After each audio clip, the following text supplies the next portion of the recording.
আপোনালোকে যেনেকৈ সহায় কৰিব আমিও আপোনালোকক সহায় কৰিম।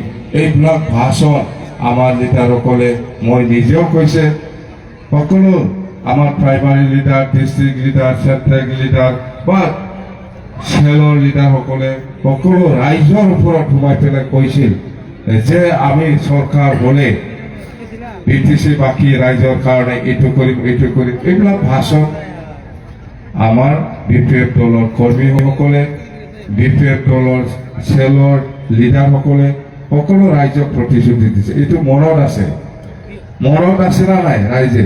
আমি কি কৈছে गोसोआव दंना गैया मानसिफ्रा? যেন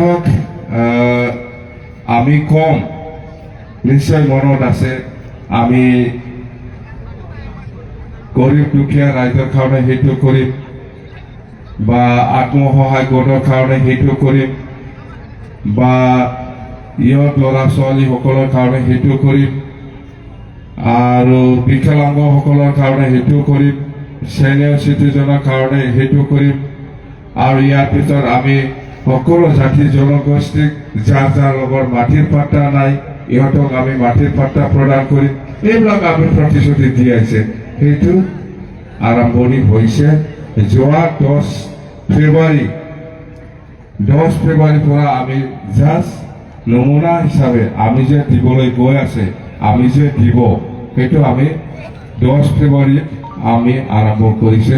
মাটিৰ পাট্টাও দিছে আৰম্ভণি, সেলফ হেল্প গ্ৰুপক পইচাও দিছে, ইয়ৰ ল'ৰা ছোৱালীসকলক আৰ্থিক সাহায্য দিছে, গৰীব দুখীয়াসকলকো দিছে, বিকলাংগ ইহঁতকো দিছে। 5টা গেৰেণ্টি আমি যোৱা 10 ফেব্ৰুৱাৰী BTC একৰ্ডে ইয়াৰ পৰা আমি আৰম্ভ কৰিছে। তো এতিয়া এইটোতো হৈ থাকিব, এইটো আমি পাহৰি যোৱা নাই। যি ৰাইজক যি কথা দিছে সেইটো আমি পাহৰি যোৱা নাই। ৰাইজে যিহেতু আমাক মৰম কৰি পেলাই আমাক ইমানেই সহায় কৰিছে যে যেনেকৈ সহায় কৰিছে কোনো দলে হিলাব নোৱাৰে। আজিৰ দিনত BPF দলটো এনেকুৱা সহায় কৰিছে আমাক, যেনেকুৱা সহায় কৰিছে মানে মজবুত, কোনো দলে হিলাব নোৱাৰা। আমাক BTC বাকী ৰাইজে, সকলো জাতি জনগোষ্ঠীয়ে, সকলো শ্ৰেণীৰ ৰাইজে আমাক সহায় কৰিছে। ইয়াৰ কাৰণে আমি BPF দলৰ হৈ সকলো ৰাইজক আমি ধন্যবাদ দিছোঁ আৰু যেনেকৈ প্ৰতিশ্ৰুতি দিছে এনেকৈ আমি খাপটো আৰম্ভ কৰিছে।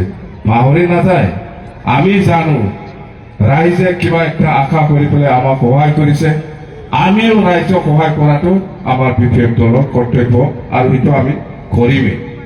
ইয়াত কোনো পিছুৱাই থকাৰ কোনো প্ৰশ্ন অহা নাই। বিশ্বাস কৰক, যেনেকৈ কৈছে এনেকৈ কাম কৰি যাওক, যেনেকৈ কৈছে এনেকৈ কাম কৰি যাওক। মাটিৰ পাট্টা দিব লাগে দিব, কিয় নাপাব? কোনে কৈছে মাটিৰ পাট্টা নাপায়? কোনে কৈছে আত্মসহায়ক গোটৰ পইচা নাপায়? চব পাব। যেনেকৈ কথা দিছে এনেকৈ আমি কাম কৰি যাম। এতিয়া চৰকাৰ বনাইছে, চৰকাৰৰ দায়িত্ব কি? সকলোকে সমানে সন্মান দি পেলাই কাম কৰাটো চৰকাৰৰ দায়িত্ব।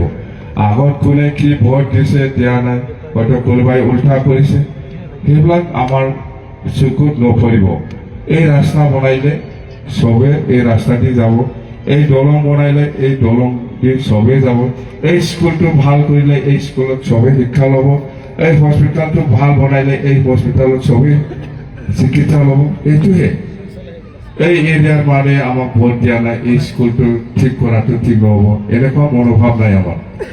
এই স্কুলত চবেই শিক্ষা লয়, আমাৰ মেৰামতি কৰা বা ভাল বনাই দিয়াটো আমাৰ দায়িত্ব, সেইটো আমি কাম কৰিম। এতিয়া গোসাইগাঁও জিলা হবে কি বিচাৰে? চৰকাৰ আমাৰ উদ্দেশ্য হ'ল এতিয়া দিছপুৰ BTCটো হৈ গ'ল 5 বছৰ 10 বছৰ 15 বছৰলৈকে BPF দলে কি কৰিব? চৰকাৰ বনাব, শাসন কৰিব। খবৰদাৰ ভুল নকৰিব, কিন্তু ভুল নকৰিব। আমি ৰাইজক যেনেকে কথা দিছে এনেকে কাম কৰি যাম।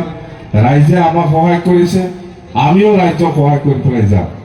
তো 10 বছৰটো মিনিমাম ভুল কৰি নলবি। আমি আজি তাক কিবা বিচাৰিছে ইয়াৰ কাৰণে উল্টা নলবি। সময় আছে, সময় আছে। 4 মাহ 5 মাহে হৈছে।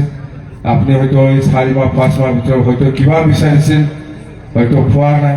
সময় আছে বাবু, গৰম নহবি, নিজকে গৰম হৈ পেলাই উল্টা নকৰিব। সময় আছে, সময় আছে, সময়ত পাই যাব। আমি যিমান পাৰে সকলো শ্ৰেণী ৰাইজৰ কাৰণে আমি কাম কৰিম, সকলো জাতি জনগোষ্ঠীৰ কাৰণে আমি কাম কৰি যাম। আমাৰ কি লিখিছে শ্লোগানত, কি লিখিছে? আমাৰ লক্ষ্য হ'ল শান্তি, একতা আৰু উন্নয়ন। একো নালাগে। আমাক কি লাগে? আমাক লাগে অধিকাৰ, আমাক লাগে শান্তি, আমাক লাগে উন্নয়ন। এইটোহে। য'ত শান্তি নাই ইয়াত উন্নয়নৰ কথা আপুনি চিন্তা কৰিবই নোৱাৰে। আমি কি কৈছে? সেইদিনা 10 ফেব্ৰুৱাৰীত অসমৰ মুখ্যমন্ত্ৰী ডক্টৰ হিমন্ত বিশ্ব শৰ্মা ডাঙৰীয়াই আমাক BTCৰ কাৰণে এটা ডাঙৰ উপহাৰ ঘোষণা কৰি গৈছে। এইটো হ'ল চৰকাৰ হোৱাৰ পিছত, দিছপুৰৰ চৰকাৰ হোৱাৰ পিছত BTC বাকী ৰাইজৰ কাৰণে ৰাস্তা আৰু দলঙৰ কাৰণে 1000 কোটি টকা অনুদান দি গৈছে। এইটো বেয়া? এইটো আপোনালোক